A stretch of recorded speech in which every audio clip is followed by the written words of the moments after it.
Madame Martin est professeure de français. Elle avait énormément de mal à gérer sa classe, à un tel point qu'elle a fini en congé de maladie.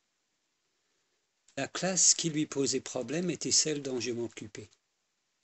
Ensemble, nous avons essayé de trouver des solutions, mais vers la fin de sa période chez nous, elle était tellement traumatisée par ma classe qu'elle pleurait dès qu'elle me voyait. Une collègue, une dame très gentille, est venue me voir pour me dire un jour, « Tu sais, ce que tu fais pour elle, elle ne le mérite pas. » Cette phrase, « elle ne le mérite pas » m'a choqué. La pensée m'est venue, heureusement que Dieu n'est pas aussi sévère que cette collègue. Justement, aujourd'hui, je voudrais vous parler de la grâce de Dieu. C'est le sujet de mon message. La grâce de Dieu. Qu'est-ce que c'est? Comme début de réponse, on peut dire que c'est exactement le contraire de l'attitude qu'a eue ma collègue. Mais plus précisément, la grâce de Dieu peut être comparée à un cadeau. Et ce cadeau, ou ce don, a trois caractéristiques. Il est immérité, il est inaccessible et il est irrésistible. Ce sont donc les 3 points de mon message. Immérité, inaccessible, irrésistible. Premier point donc. C'est un don, la grâce de Dieu est un don immérité. Nous sommes tous des Madame Martin, dans le sens où nous sommes tous imméritants. Peut-être ce discours choquerait certains. Ils diraient, l'homme est imméritant. Mais pourquoi? L'homme est formidable. L'homme a un potentiel immense. Il est plutôt méritant. La psychologie humaniste dit que l'homme est fondamentalement bon et donc perfectible. C'est le message de l'évolution. On ira tous au paradis. J'ai même entendu un chant évangélique adressé à des non-chrétiens avec ces paroles, et je cite, « Dans le désert de ton cœur, il y a une fleur. » Finalement, à écouter les hommes, l'homme n'est pas si mauvais que ça. Dans son chef-d'œuvre du Serre arbitre, Martin Luther pose cette question à Erasmus. L'homme, que peut-il faire sans la grâce de Dieu?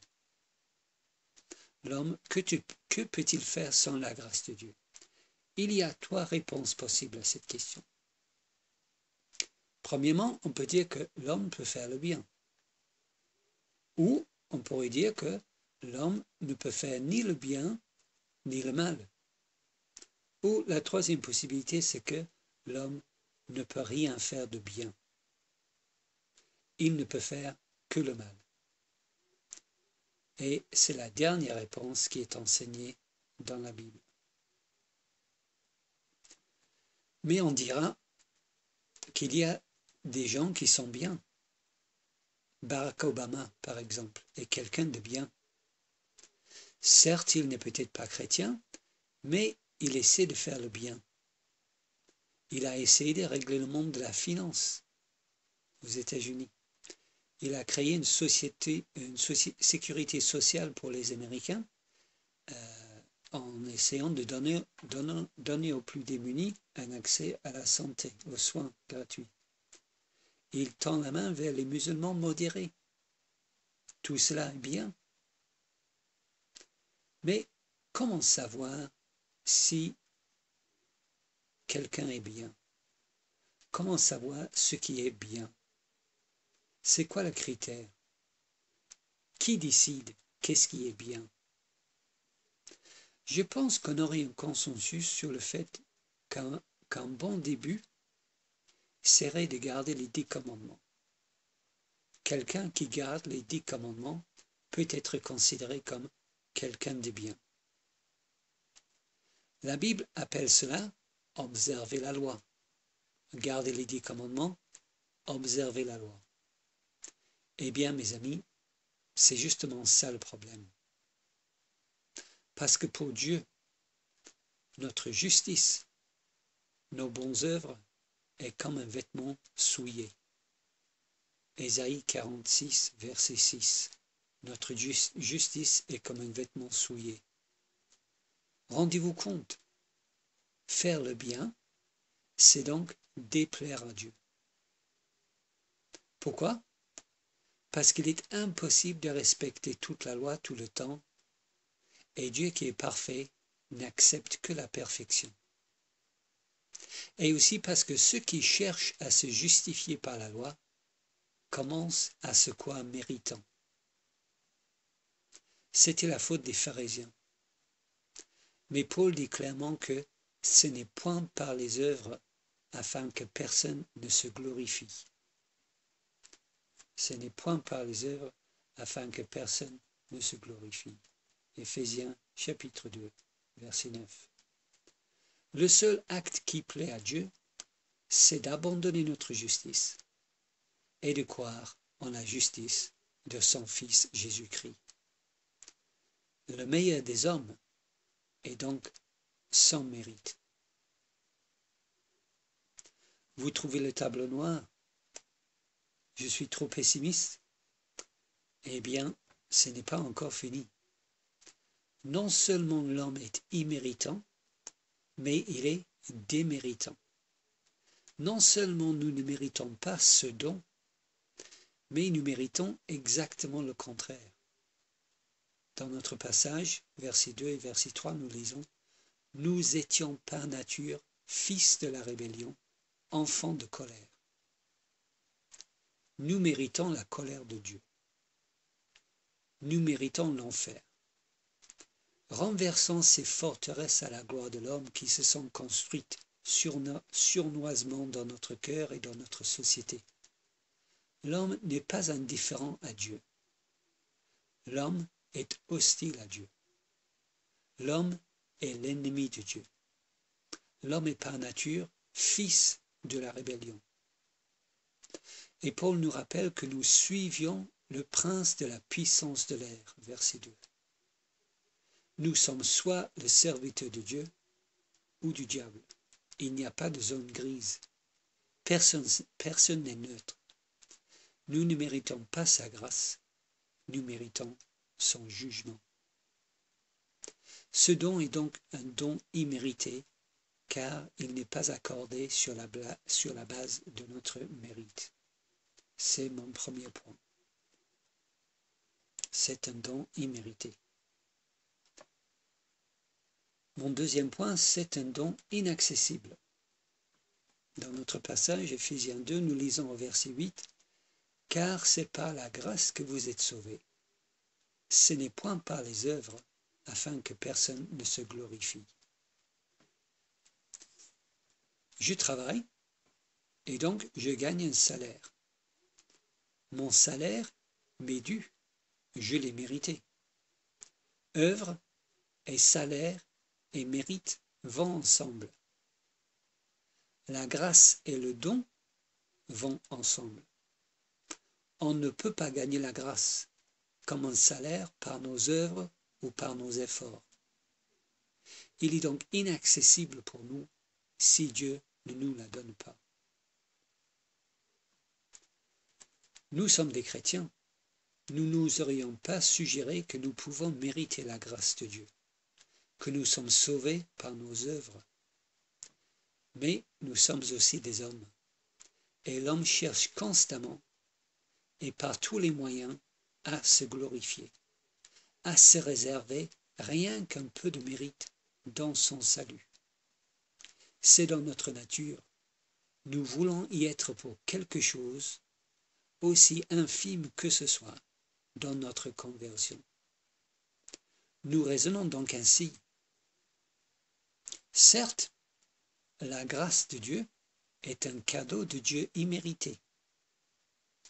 Mais ce n'est pas un cadeau s'il n'est pas reçu. Ce n'est pas un cadeau tant que je ne l'ai pas accepté. Moi-même, je raisonnais ainsi.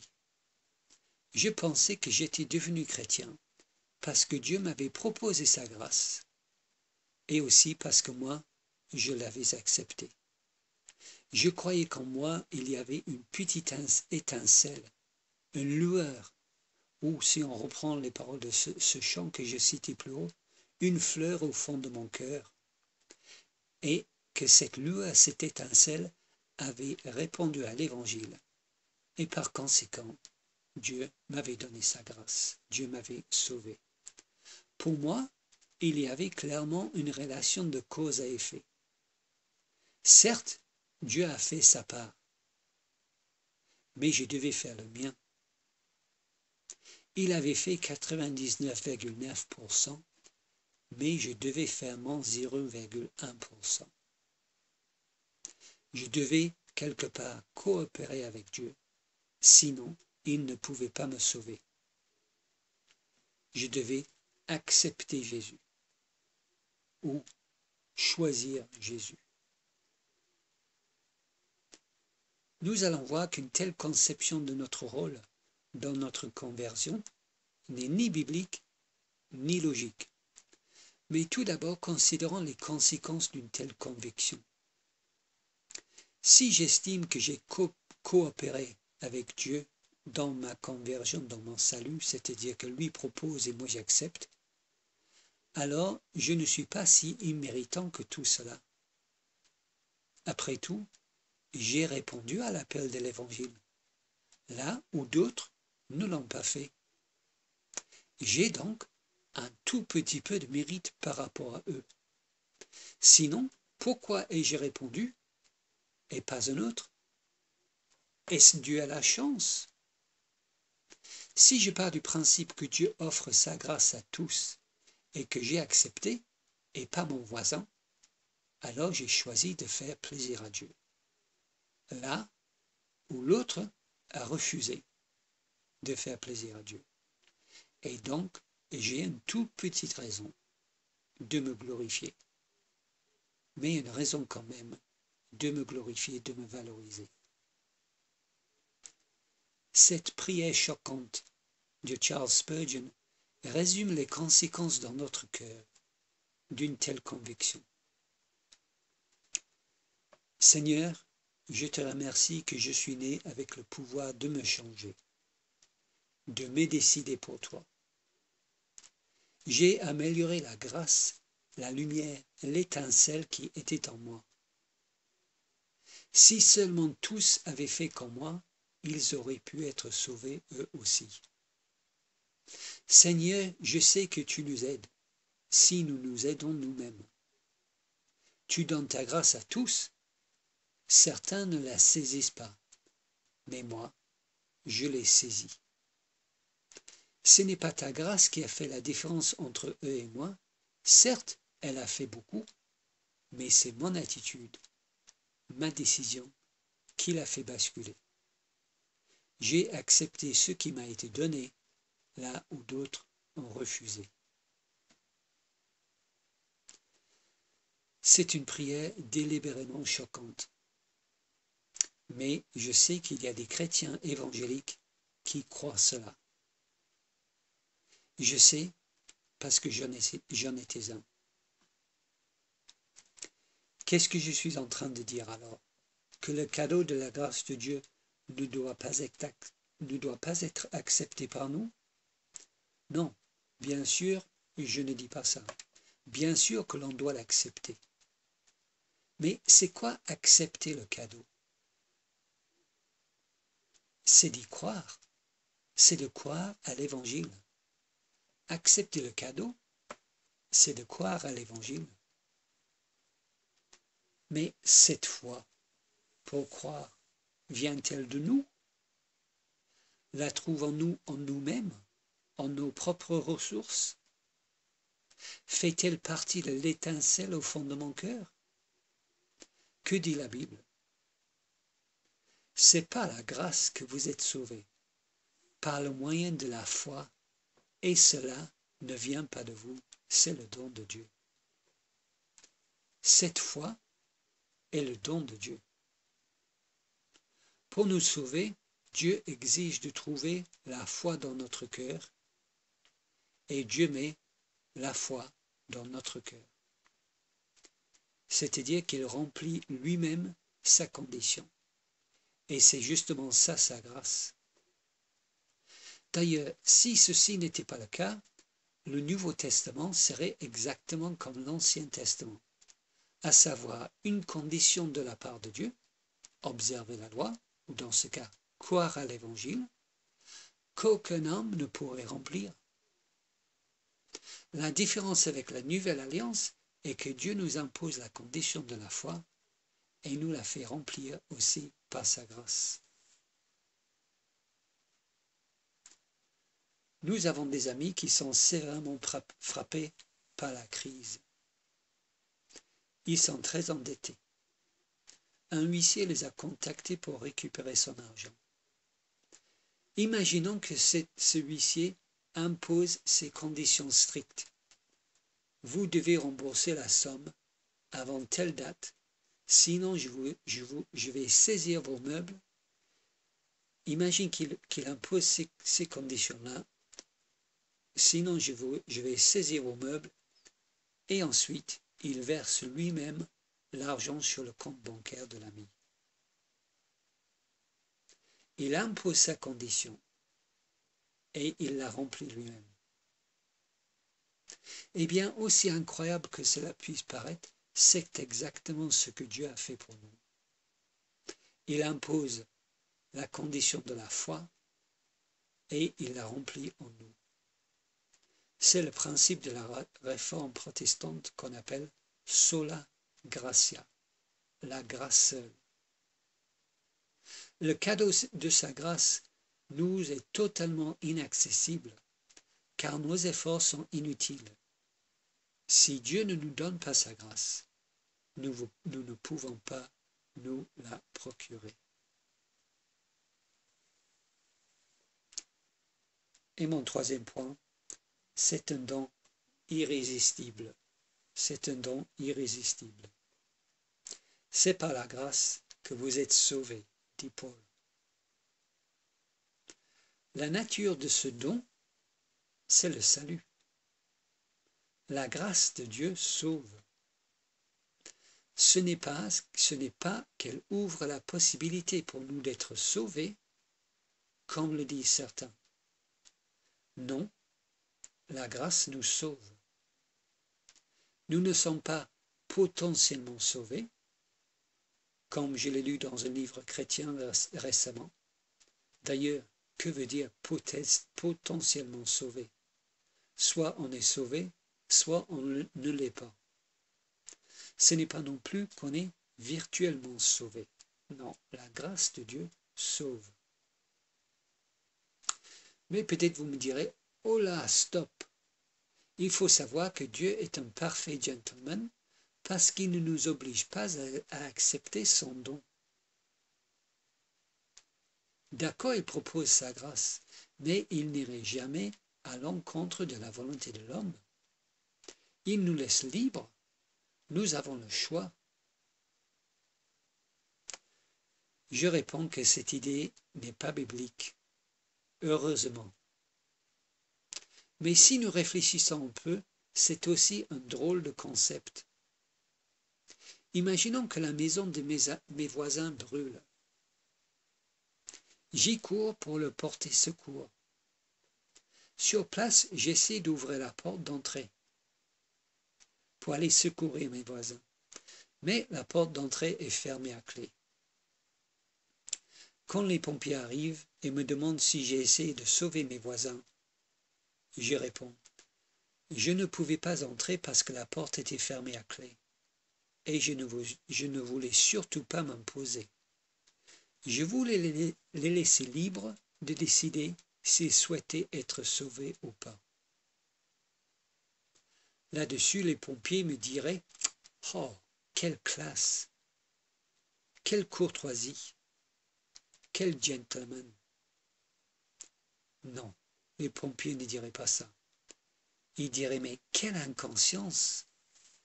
Dans un tel cas, on défonce la porte et on traîne les gens dehors s'il faut, pour les sauver. Et ensuite, je serai mis en examen pour non-assistance à personnes en danger. En effet, je pourrais penser à beaucoup d'adjectifs pour décrire une telle personne, mais cela ne serait pas un parfait gentleman. Je connais une jeune fille anorexique. Alors qu'elle est très maigre, elle pense qu'elle est grosse. Je prie que Dieu lui ouvre ses yeux, qu'il agisse contre sa volonté, qui est de maigrir encore. Je prie qu'il contrarie sa volonté si c'est pour la guérir. Si Dieu la laisse libre, pourquoi prier pour elle? D'ailleurs, lorsqu'on prie pour nos proches qui ne connaissent pas le Seigneur, on demande à Dieu d'intervenir dans leur cœur, de leur ouvrir les yeux, bref, de leur faire grâce. Si Dieu est vraiment le parfait gentleman, dans le sens où il ne veut pas les contrarier, et il veut surtout les laisser libres, pourquoi prier? Pourquoi prier pour ma nièce? Pourquoi prier pour ces gens qui ne connaissent pas le Seigneur? Dieu ne fera rien de toute façon, s'il est un parfait gentleman.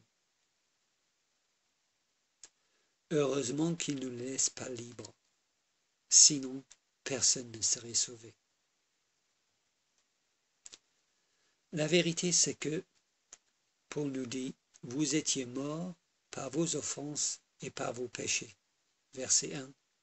Mais Dieu nous a rendus vivants, il nous a ressuscités. Verset 4. Nous étions morts. Dieu par sa grâce nous a ressuscités. Il l'a fait. Et c'est dans ce sens-là qu'il est le parfait gentleman. Non pas parce qu'il nous a laissés libres, mais parce qu'il nous a ressuscités de la mort.